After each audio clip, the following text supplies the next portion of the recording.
Yeah. Yes, clearly. Thank you for getting Warner to release it on May 11th. It's my birthday. So Oh, there we good. go. Oh, is it really? One Happy birthday. All right, so first off, given that you were able to collaborate on this with two other diehard fans of the original series, which are Michelle and Johnny, Yeah. were you able to pinpoint what was it about it then that made you want to run home and watch it? I know what it was. I think it was because it was such a weird thing. You know, it was on every day. You go from school. I'm in Burbank, and I go home and turn on this weird soap opera. So that's what was weird about it. Now that's very hard to translate to a movie because part of the energy is that it's on every day. It's during the day. So I was always very aware that it was a tricky balance. So I think.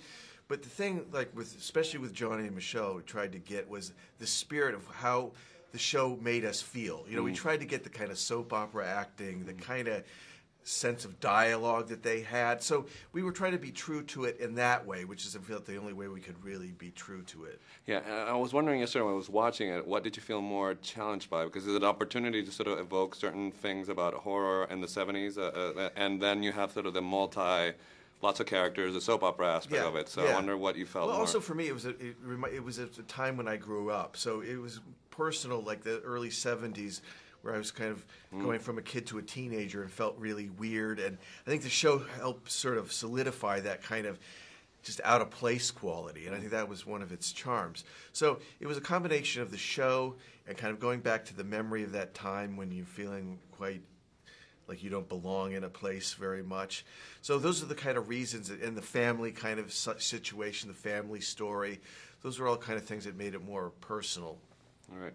There seems to be, I mean, I wonder how hard for you directing it and talking to the head departments and the actors, because it has horror, it has humor, it has a melodrama, and it's not one of those things, it's everything. Yeah. Was it hard to articulate what you were going for? Because it's, I mean, I would just say go watch it, because it's really like nothing else. I mean, I think it's not so much hard. It was a bit hard. I think it's harder for people that are trying to sell the movie than it is for, you know what I mean? Yeah. That were making it. Although I was quite aware of the tone. Sometimes people would get maybe too much, you know, get too over the, because we were always trying to keep it in its own reality and kind of ground it, even if it was melodramatic, to still kind of grounded in a reality.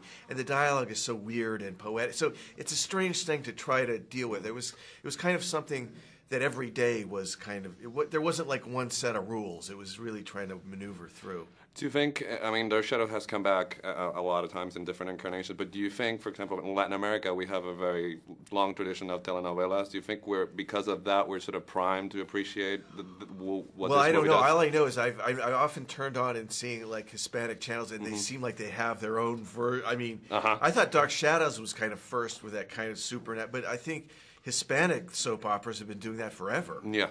Haven't they? Yeah, this is true. So I mean, I couldn't understand, but I could see it. But there is a certain passion and the kind of that I saw in some of those that reminded me of Dark Shadows for sure. There's a giddy energy in those scenes where they're all sitting at the table. So I wonder if you could talk a little about getting the ensemble together to work on those. Well, again, getting the cast together, you know, it was a very tricky thing because for me, it came down to the thing of were they dark shadows or not, and that was not something I could put into words. It was just more of a feeling. So I was very lucky to get everybody in the cast that I think was like Dark Shadows person. And like I said, it helped that Michelle was a fan because she kind of knew the kind of style of acting. So even though the rest of the cast and the crew didn't know Dark Shadows at all, I think based on like Johnny and Michelle, you could kind of get a sense of that. You know what I mean? And so I think it helped everybody. And also the sets, everything kind of helps to get into the spirit of, that's why it was important to build sets, so that all the actors could feel the vibe of what the place was. If you talk to me a little bit, because you and Johnny have been trying to develop this for quite some time, I wonder the humor of it, because I wouldn't call it campy at all, no. but it is funny. I wonder, did it come organically, or do you think it's something to make it more accessible to the people who don't know the soap opera? No, I mean, to be honest, I never considered it a comedy, really. Yeah. But I never considered it anything specific, and I think that for me, that's the kind of material I love and I'm drawn to. I know that's trouble for people that like to categorize things or know what they're walking into exactly, but you know, that was for me. That's the energy of it, is that you can't categorize it, and like you just said, I mean, the humor wasn't meant to be campy. I think it was just meant to be. If it was humorous, it was more out of the situation. I mean, just the way he speaks. It's not. He's not speaking because we're trying to be funny.